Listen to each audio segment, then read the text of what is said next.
I still remember the exact moment I knew it was all a lie. I was sitting in a small cafe in Quezon City, watching the rain hit the window, and my phone was in my hand. I'd just sent another wire transfer $8,000 this time, and I was waiting for her to confirm she'd received it. But instead of a thank you, I got silence. 3 hours of silence. And in those 3 hours, something shifted inside me. Not anger, not yet. Just a quiet, cold understanding that the man I thought I was, the man who'd spent 37 years believing in people, lifting them up, pouring himself into young lives, that man had been hunted. And he'd walked straight into the trap with his eyes wide open and his heart even wider. My name is Lawrence Patterson. I'm 67 years old. I spent my career teaching high school English in a small town outside Augusta, Georgia. I retired with a decent pension, a paid-off house, and the kind of quiet pride that comes from doing honest work for a long time. My students had gone on to become nurses, engineers, teachers themselves. I'd invested in people my whole life. That's what I was. That's what I believed I was. And it's exactly what she used against me. I wasn't looking for a romantic relationship when I found the sponsorship program. My wife, Patricia, had passed 4 years earlier. Breast cancer. We'd been married 31 years. After she died, I didn't date. I didn't even think about it. I threw myself back into teaching for 2 more years, and then I retired because the classrooms felt too quiet without the purpose that had always filled them. I moved into the house Patricia and I had shared, and I sat there, in that silence, for a long time. My daughter, Karen, called every Sunday. My son, Robert, lived in Portland and visited twice a year. But the days were long and the evenings were longer, and I was a man who'd always defined himself by what he gave to others. Without a classroom, I didn't quite know what to do with all that giving. I found the program through a church bulletin, of all things. An international education nonprofit, I won't name them now, because I've since learned they were not entirely what they claimed to be, running a campaign to sponsor Filipino students who couldn't afford university. The literature was clean and professional. Photos of smiling students in modest uniforms, holding books, looking hopefully into cameras. For $300 a month, you could change a life. You'd receive letters and updates from your sponsored student. You'd be part of their journey. I signed up that same evening. I put in my credit card information, filled out the form, and felt, for the first time in a long time, like I was doing something that mattered. That was 3.5 years ago. And what happened next cost me $510,000. Her first message came 6 days after I enrolled. It was a Thursday afternoon, and I was reading on the back porch when my phone buzzed with an email from an unfamiliar address. The subject line said, "Thank you, Sir Lawrence." I remember smiling at that, Sir Lawrence. Nobody had called me anything close to that since a student's graduation speech once compared me to a knight of knowledge, which had embarrassed me greatly at the time. But coming from her, it felt warm, personal, real. She introduced herself as Dominique Santos, 22 years old.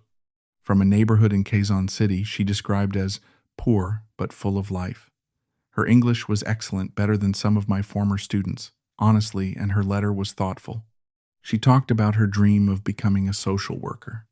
She described her family, a mother who cleaned offices at night, a younger brother with asthma who needed medication they could barely afford.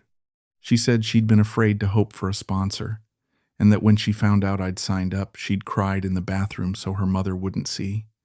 I read that letter 4 times. Then I wrote back. We emailed for the first 2 weeks. Then she asked if we could move to an app called WhatsApp, because checking email at the internet cafe cost her money she didn't always have. I agreed immediately. Our conversations became daily. She was curious about Georgia, about teaching, about American culture. She asked me questions nobody had asked me in years, what my favorite book was, whether I believed in second chances, what had made me want to become a teacher in the first place. I told her about Patricia. She told me about losing her father to a heart attack when she was 16. We compared grief, gently, the way 2 careful people do when they're just beginning to trust each other. I want to be clear about something, because I've had a lot of time to think about this. I didn't fall in love with Dominique quickly. I'm not a foolish man. I know the difference between loneliness and love. or I thought I did. What happened was slower than that, and more insidious. It was built conversation by conversation, detail by detail, over months. She was never forward, never aggressive. She never said anything romantic first. She was patient in a way that I now understand was deliberate, because she'd done this before and she knew exactly how long to wait before the man on the other end started to do the work himself. By the 4th month, I was the one who said it first. I told her that our conversations had become the best part of my day. She went quiet for a moment at least. There was a long pause before her next message, and then she said, "Sir Lawrence, I feel the same. But I'm scared to say so, because I know how this looks. I don't want you to think I'm only talking to you because of the sponsorship." I told her I didn't think that. She said she needed time to understand what she was feeling. I told her I could wait. I was a retired school teacher from Georgia, 64 years old, alone in a house that still smelled like my dead wife's perfume on rainy days. And I told this 22-year-old woman in Manila that I could wait. The first extra transfer happened in month 5. Her younger brother Ronnie's asthma had flared badly. She wasn't asking. She told me she would never ask, but she was worried because the medication cost 4,200 Philippine pesos and her mother's next paycheck wasn't for 10 days. I did the math in my head. That was less than $80.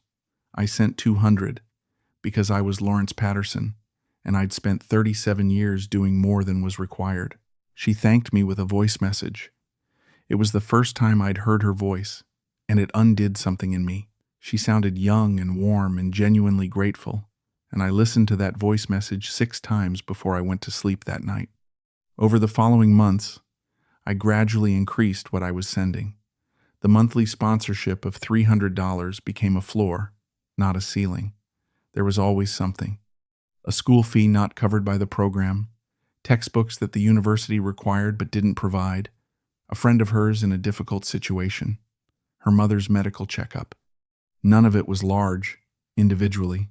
300 here, 500 there, 800 for what she described as a university enrollment processing fee that couldn't be avoided if she wanted to continue.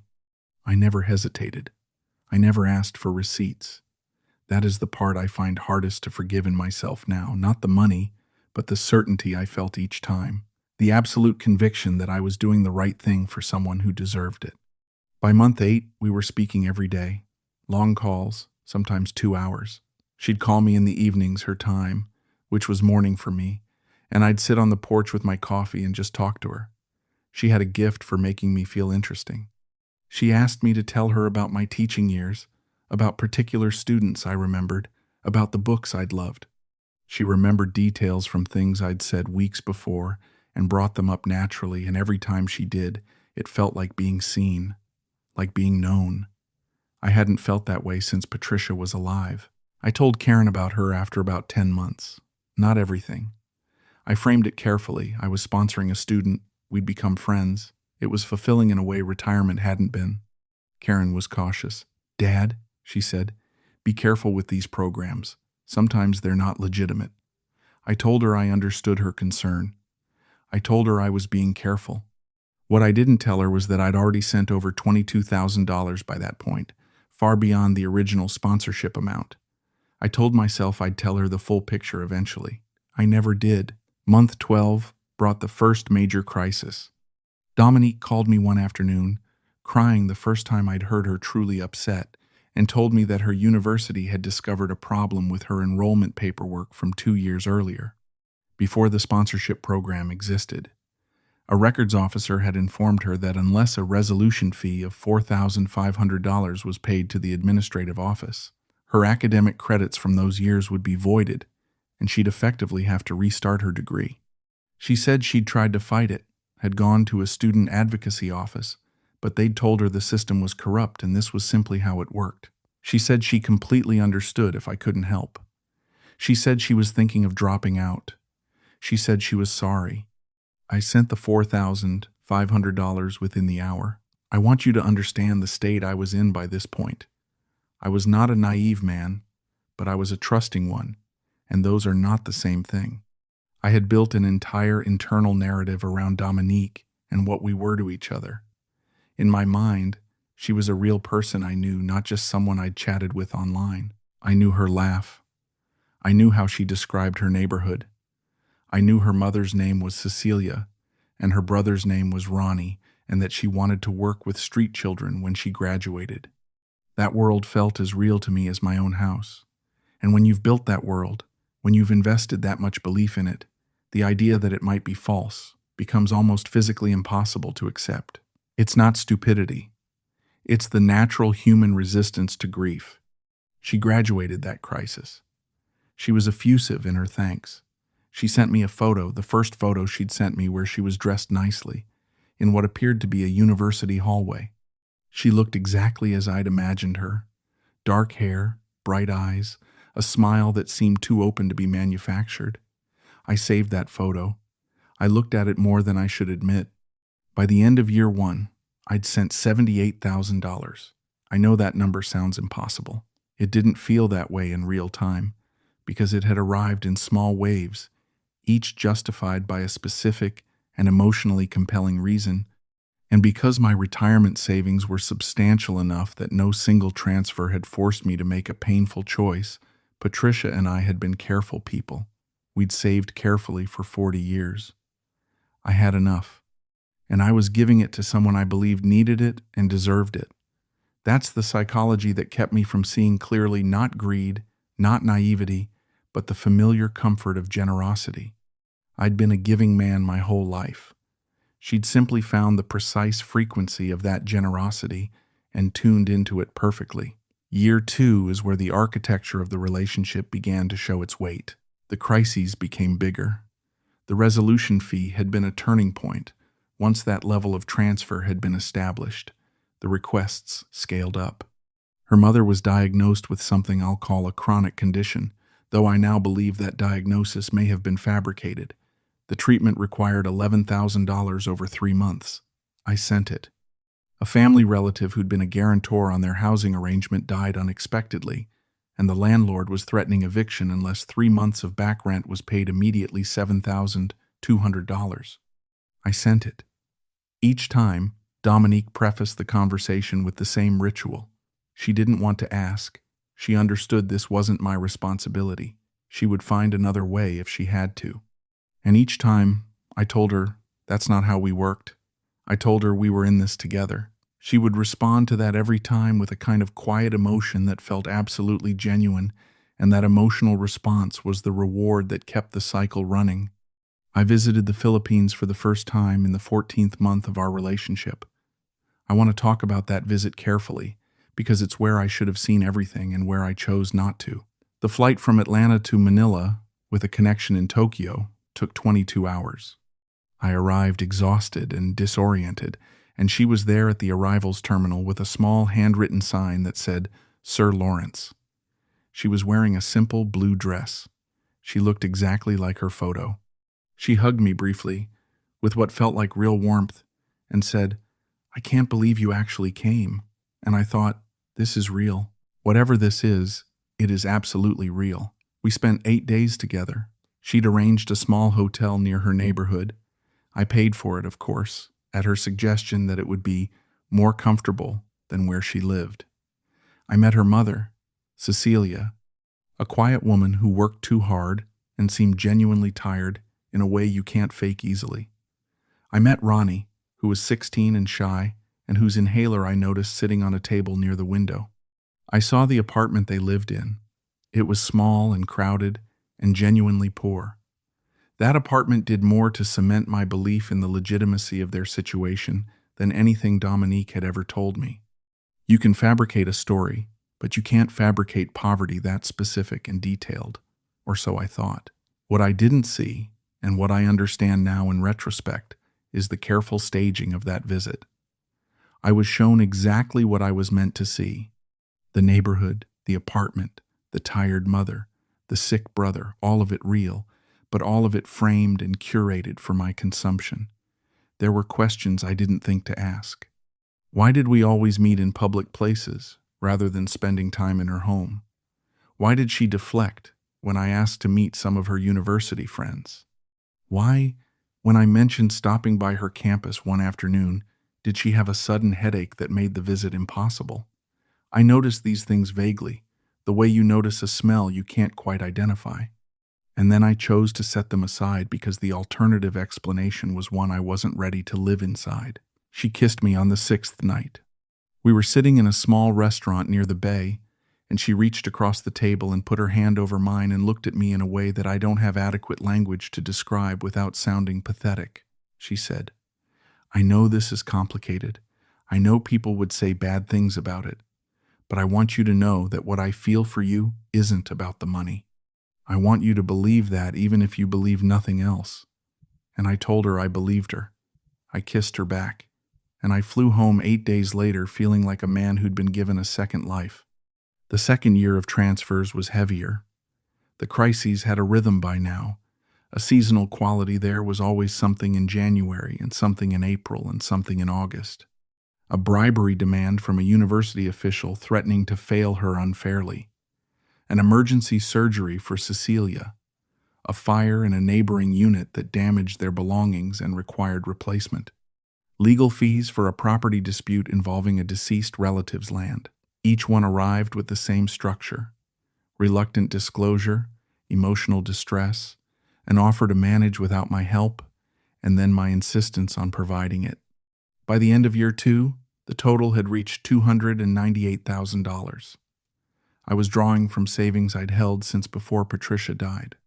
I had told myself, somewhere in the back of my mind, that this was a late-life investment, that when Dominique graduated and we formalized our relationship, there would be a future that made these transfers make sense in retrospect. I believed in the graduate student in Manila the same way I'd once believed in the struggling senior who would one day become a nurse or an engineer. Some people just need someone to believe in them hard enough. There were moments when doubt broke through. I'm not going to pretend otherwise. There was a Sunday afternoon when I was reviewing my bank statements, and I sat down heavily in my kitchen chair and just stared at the numbers for a long time. I called my old colleague and close friend, a man named Gerald we'd taught at the same school for 20 years, and I told him about Dominique. I told him everything, or close to everything. He was quiet for a long time. Then he said, "Lawrence, I'm going to ask you something, and I need you to hear it as coming from a brother, not a critic. How do you know she's real?" I told him I'd met her. I'd been there. I'd seen her family. He said, "You saw what she showed you." I said, "Gerald, you sound like Karen." He said, "Well, maybe Karen's right." I told him I appreciated his concern, and then I steered the conversation elsewhere, and I didn't bring it up with him again. That's the thing about denial at that level. It doesn't feel like denial from the inside. It feels like loyalty. It feels like refusing to let other people's cynicism ruin something precious.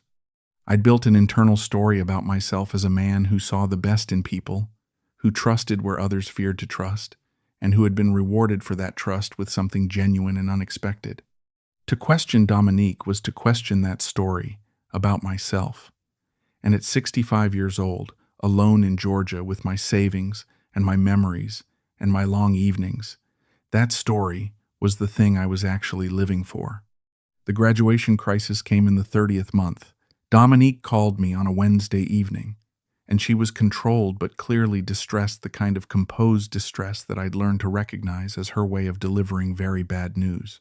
She told me that her university had informed her that there was a systemic issue with her department. I won't repeat the specific fabrication here, because repeating it gives it more reality than it deserves, and that several students in her year were being required to pay an additional certification fee to the national accreditation body if they wanted their degrees to be recognized by employers. The fee was $24,000. She said she knew it was outrageous. She said she'd tried to fight it. She said she understood completely if I said no. She said maybe she would just take whatever certification she could get and try to find work at a lower level. I said no, that wasn't acceptable. I sent the $24,000 within 48 hours. That payment put the total over $400,000. I booked a second trip to the Philippines for what was supposed to be her graduation ceremony. I told Karen I was taking a vacation. I didn't tell her where. I flew to Manila in what I can only describe as a strange emotional state, half celebration, half something I couldn't name. Some quiet part of me, the part I'd been ignoring for 2 years, was beginning to ask questions I didn't want to answer. Why had graduation been postponed 3 times? Why were the fees always cash transfers, and never payments I could make directly to an institution? Why, in 3 years of relationship, had I never spoken to a single other person who knew her from her university life? She met me at the airport again. Same warmth, same hug, same smile. She'd found a reason for the graduation to be delayed again, something about a faculty strike affecting the certification schedule. I'd be there for 10 days regardless, she said. We could spend the time together and I could attend the ceremony when it was rescheduled, perhaps in 6 weeks. I agreed. I was tired. I'd flown 22 hours. And part of me just wanted to believe her one more time. It was on the 5th day of that trip that I met a man named Victor Cruz. He was a neighbor of Dominique's family, an older Filipino man who'd lived in the building for over a decade. We crossed paths in the small courtyard outside the apartment building, and we got to talking the way older men sometimes do, easily and without agenda. His English was serviceable enough. He asked how I knew the Santos family. I told him I was a friend of Dominique's, a sponsor. He nodded slowly.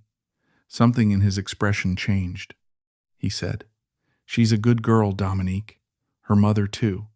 And then he said something that I've turned over in my mind 1,000 times since. He said, "She works very hard. She has many friends who help her." I asked what he meant. He looked uncomfortable. He said he didn't want to create problems. I pressed him, gently. And he said, "You are not the only one who helps, sir. I see many others come. Different men. Over the years." Then he excused himself and went inside. I sat in that courtyard for a long time. When I finally went back to Dominique, I was careful. I didn't tell her what Victor had said. I told her I'd been sitting outside thinking, that I was tired from the flight still, that I was looking forward to the graduation. But I'd started, quietly, to look. That evening, while she was in the bathroom, I picked up her second phone. She'd told me it was for work, and I saw the screen light up with a message. I didn't read all of it. I saw enough. The message was from someone identified by a first name and a flag emoji, an American flag, and the message said, "Did you get the transfer?" My bank confirmed it went through. I put the phone down. I sat very still for a moment. Then I went to the balcony and stood there until she came back out and asked me if I wanted dinner. I didn't confront her that night. I know that might surprise people, but I want to be honest about why. It wasn't cowardice. It was more that I needed to know the full shape of what I was looking at before I said a word. Because if I confronted her without being certain, she'd explain it away, and I'd let her, and then I'd never know. And at some level, I think I also needed one more day to be the man who still believed. One more day of the story before it ended. I spent the next 2 days making careful inquiries. I found a small digital cafe near my hotel, and I sat at a back terminal for 3 hours one afternoon, searching for anything I could find about the sponsorship organization that had initially connected us. What I found was fragmentary, but it was enough. There were forum posts on expat and travel forums going back several years, men describing experiences like mine. Sponsorship programs that connected Western men with Filipino women who were described as students. Initial contact followed by personal outreach from the supposed student. Months of relationship building followed by escalating financial requests, always framed around education, family, and institutional corruption. The amounts varied, but they were always large. One man had written about losing $180,000 over 2 years. Another described sending $340,000 before the woman stopped responding. A third had gone to the Philippines to confront his sponsored student and found that the address she'd given him was a different apartment entirely from where she actually lived. I closed the browser and walked back to my hotel very slowly. That evening I asked Dominique to come and sit with me on the balcony. The city was loud beneath us, and the air smelled of rain that hadn't arrived yet. I told her I needed to ask her something directly, and I needed her to answer me the same way. She agreed, easily, with the confidence of someone who's been asked direct questions before and knows how to handle them. I asked her how many men she was currently in contact with through the sponsorship program. She said, "Just you, Lawrence. You know that."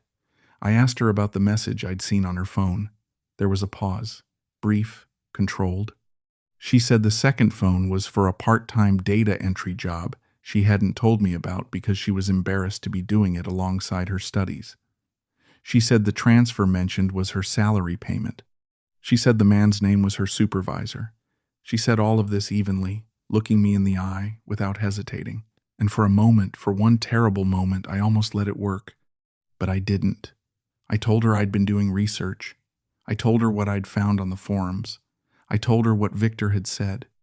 I told her that 3 years of financial transfers totaling over $500,000 could not be explained by sponsorship and love and bad luck alone, and that I needed her to tell me, right now, the true shape of what our relationship was.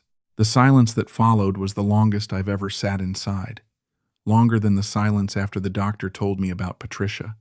Longer than any silence I'd known. When she finally spoke, her voice was different. Not cold, exactly, but the warmth was gone, and what was underneath it was something flat and careful. She said, "I'm sorry, Lawrence. Just that. No explanation, no breakdown, no tearful confession. Just 2 words in a new voice, delivered to the balcony railing rather than to my face. I asked her to tell me everything. What she told me over the next hour was not dramatic. It was businesslike, in a quiet way, as if now that the performance was over, there was no reason to maintain it. She was part of a network, she didn't call it that, but that's what it was, of women who worked with a coordinating structure connected to the original sponsorship organization. The organization was a front, or at least a vehicle. It connected Western men with Filipino women who were trained to develop and maintain long-term financial relationships. The relationships were kept emotional but not overtly transactional, because emotional relationships transferred more money over longer periods than transactional ones. She had multiple sponsors at any given time. She didn't tell me how many. The family situation, Cecilia, Ronnie, the apartment was real. The poverty was real. The degree was not. There was no university enrollment. The graduation had never been scheduled. Every crisis, every fee, every emergency medical expense had been manufactured or heavily exaggerated to justify each transfer. She had not been unkind to me out of cruelty. She'd been kind to me because kind sponsors sent more money and stayed longer. I was, she told me, one of her better sponsors, because I was consistent, emotionally accessible, and had more resources than most. She'd expected to continue our arrangement for at least another 2 years. I sat with that for a long time. I didn't cry. I didn't raise my voice. I looked at this woman I'd believed in, and I tried to find something in her face that matched the person I'd spent 3 years talking to. There was nothing.